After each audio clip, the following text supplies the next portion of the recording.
Hey y'all, Ramdino here. Well, if you're a subscriber to my channel, then you have been privy to what's been going on in the community section. That is about the disappearance and rescue of Britney Pulley. So Britney Pulley was lost on the Appalachian Trail in the Shenandoah National Park and subsequently found.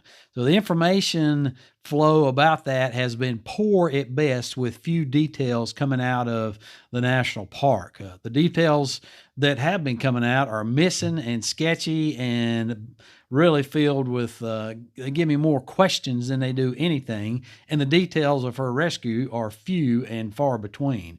So, there's just a lot of description going on.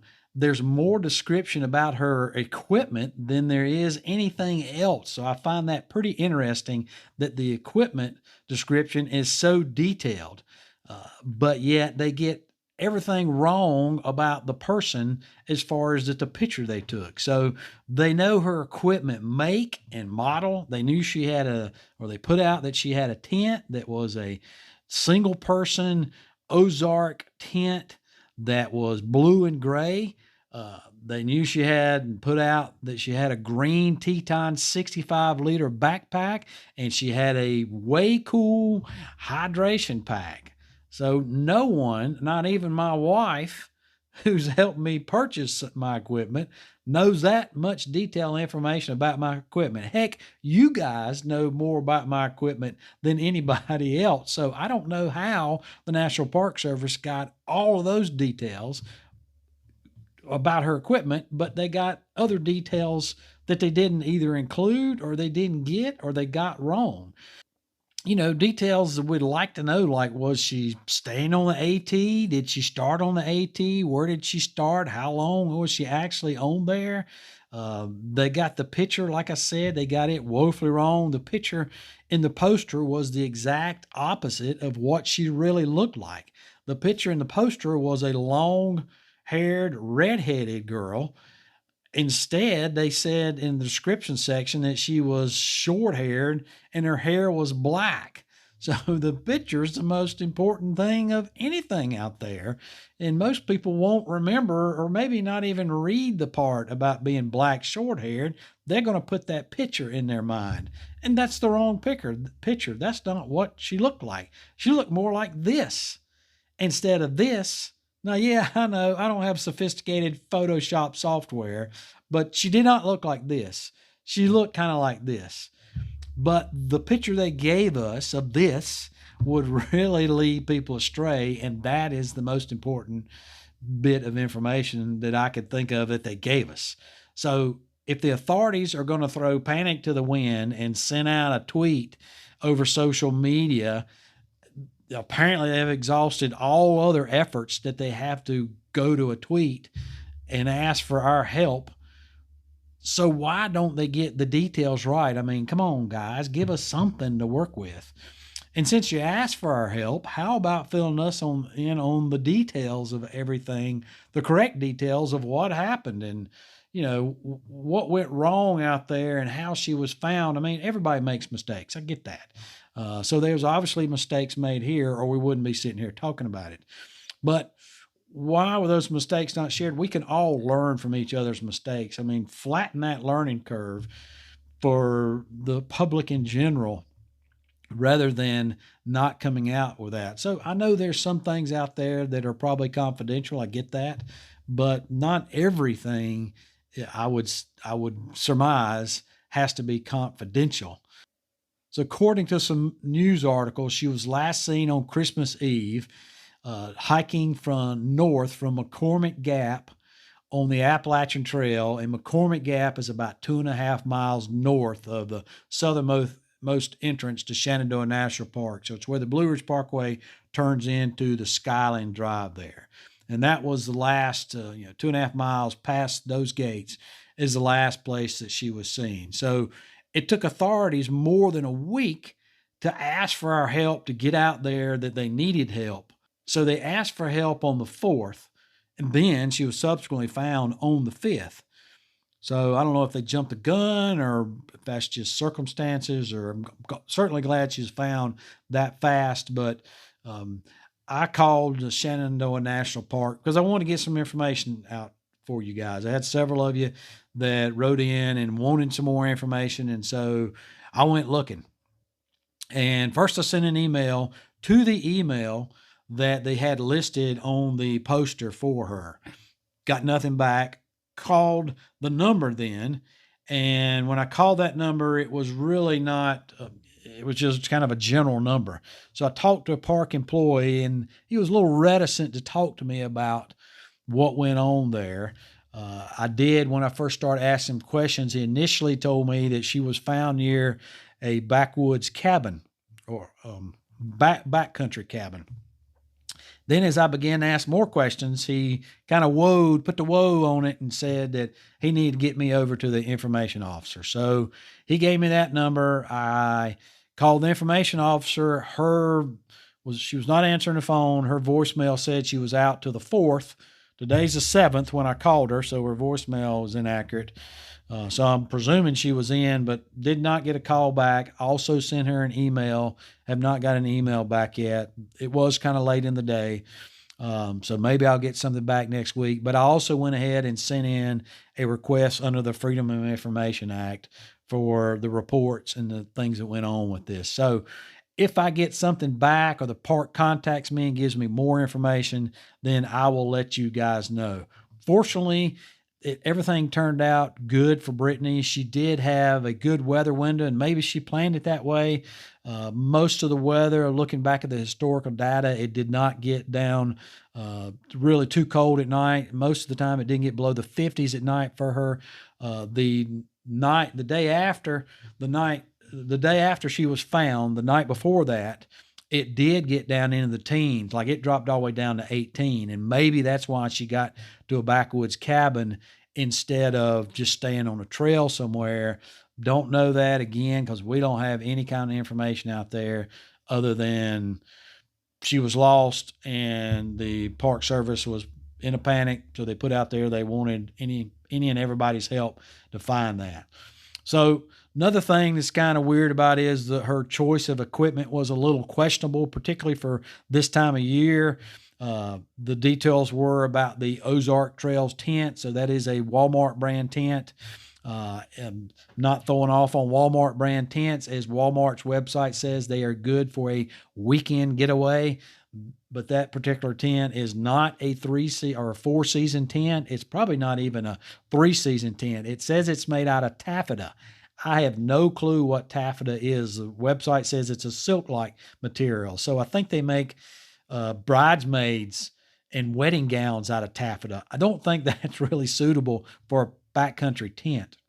Certainly not suitable for something in the winter, for cold weather temperatures.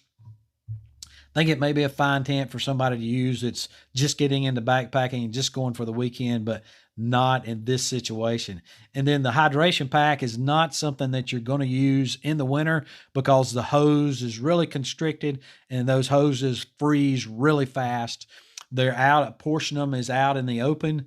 And so they're not going to be getting warmth from your body. Even if you're down in the pack, they're not going to be getting warmth from your body. So the hose is going to freeze really fast. So that is not a good choice of gear, in my opinion. Now, the AT and all wilderness trails, there is a level of danger there. There's no doubt about that. That doesn't mean we should not go out there and enjoy them and have fun.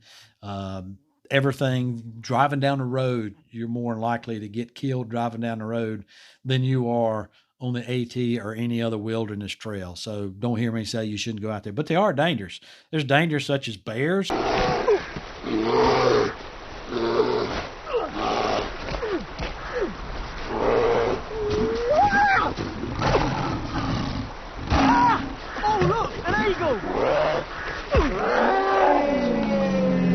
Snakes, feral hogs, cougars. Holy no, go away. Go away. No. No. You, dude. And we talked about that a couple videos ago. All those pose a danger and can cause injury that may immobilize you and not allow you to rescue yourself, or those items could even kill you. And then there's other things like injuries, sprains, broken limbs, bruises, cuts, things like that you may not be able to rescue yourself. There's always health emergencies like heart attacks or strokes, things like that. And during hiking season, particularly on a lot of really popular trails like the AT, there's going to be somebody coming by quite often. When I'm in the middle of hiking season, when I'm on the AT, it's very seldom that I don't pass people constantly. And if I stop on the trail, somebody passes me too. So those well-used trails like that, somebody will come along and be able to help you. But during non-hiker season, like now, particularly in the Shenandoahs where they can close the park at any time and there's no access in there for people to get in there and hike or to get in there and rescue you, then those are times that somebody's probably not going to come along and you're probably going to have a problem trying to get out if you need to be rescued out there or if you need to try to self-rescue yourself. So there's a few things that you need to do. You need to have a plan. So winter conditions in Skyland Drive, right off their website, says it may necessitate closures at any time. So if there's any type of precipitation, they're not going to go in there and scrape that right immediately. If it's going to ice, or even if it looks like windstorms coming through, they're going to blow down limbs, they will close Skyland Drive. They'll close the road from Newfound Gap into Gatlinburg or Cherokee for high winds as well because of trees coming down. So you're not going to be able to get out of there if you get up there and they've closed the gates. Let others know where you are starting, what the trailhead is, what road crossings they are where you're starting, and what road crossings are in between. Know where there are the bailout points where people can get to you, where shuttles can get to you, where you can get out to that bailout point if you have to crawl out there and wait for a car to come by. But know where those are, and know where that folks can let authorities know where you should be, so that your family should know where you're starting, where your intended route of hike should be, and where you plan to come out and when you plan to come out.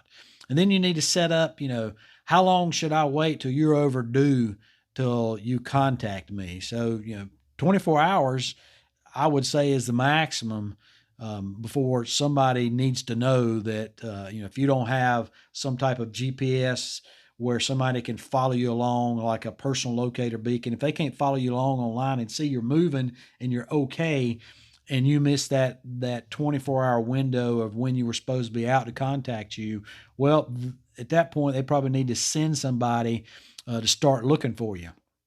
But know what trails and what routes you're going to be taking.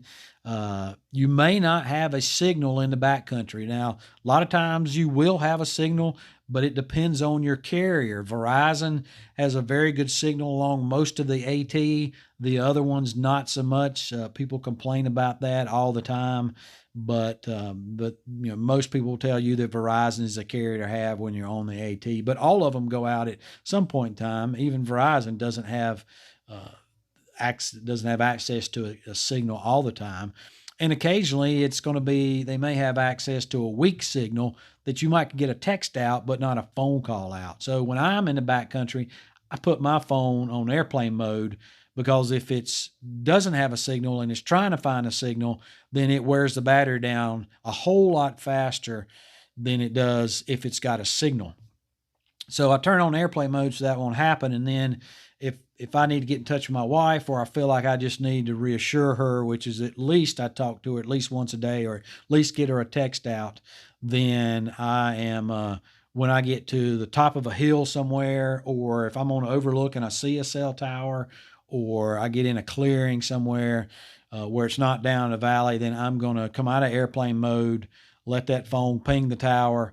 And that's going to give, worst case scenario, authorities could be able to look for that phone where it would last ping that. And then if somebody has to call them in to come find me, they at least know, where a starting point to go for, not only from where I started the trailhead, but how far I progressed in. And also that would tell them if I had gotten off the trail, which could indicate I'm either injured or lost. consider purchasing one of these GPS personal locator beacons. It's also emergency locator beacon. So this is the cheapest version that there is. It's got a couple buttons on here that I can program and push, and just to tell my wife, hey, the one of them I have that just says, hey, everything's going great, having a good time. Then the other one says, made it to camp for the night. And then I turn this off at night to conserve the battery. And there's also one on here where people can track me online when I'm hiking. So if you have the code to this, then and the link, then you can follow me along as I hike. And I usually have that for my wife to do that, and also for my parents to do it, just because my dad likes living through me vicariously on the trail. But it does have what I call a bailout button on it, that you can hit the bailout button, which is the emergency locator portion of it, so that if I get hurt or attacked by a cougar and I can't get myself out of there, then I hit that emergency locator beacon. It goes direct to law enforcement and rescue folks, and they will get out there to me as soon as they can. And then I also have what I call a poor man's GPS, or poor man's locator beacon out there, and that is Life 360. So Life 360 is an app on my phone where whoever's on it, my wife, my family members, I can see wherever they are or wherever their phone is at any given time, as long as they have access to a cell tower. And so when I have that Life 360 on, it will update ever so often, but I can also force it to update. And a lot of times, of course, it's not going to update if it doesn't have a signal. But when I turn my phone on and it finds a signal, it will update my position as well. So I've got that Life 360 on my smartphone, and I also carry that. But for poor man's GPS or locator beacon, Life 360 work does a pretty daggum good job of that, because it'll tell my wife, it'll show her where I am on the trail when that thing comes on and updates. Have a good description of the hiker, whoever you're out there, that's either yourself or whoever's hiking. Have a good description of that person. Heck, nowadays, everybody totes around a camera, right? Take a picture of them before they leave. There's no reason you need to have a red-headed, long-haired picture when you're a short-haired, black-haired person.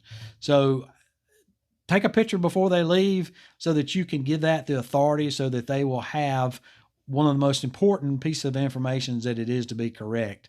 Have that there for them to be able to put out. So even so, she was hiking in warmer weather. It was reasonably warm. You can't depend on it staying that way, though. So be sure that you're prepared in all aspects. So you need to go out there and look at the weather beforehand. Be prepared not only for precipitation, particularly in the winter, but for freezing precipitation, snow, rain, what have you. Change of clothes. Be prepared for whatever wind. Be prepared for whatever's going to happen. Know where you are. So in other words, have a map. Maps are cheap insurance. Compass is cheap insurance. That's a military compass. So probably don't need something this heavy out there. You can buy something cheaper than that.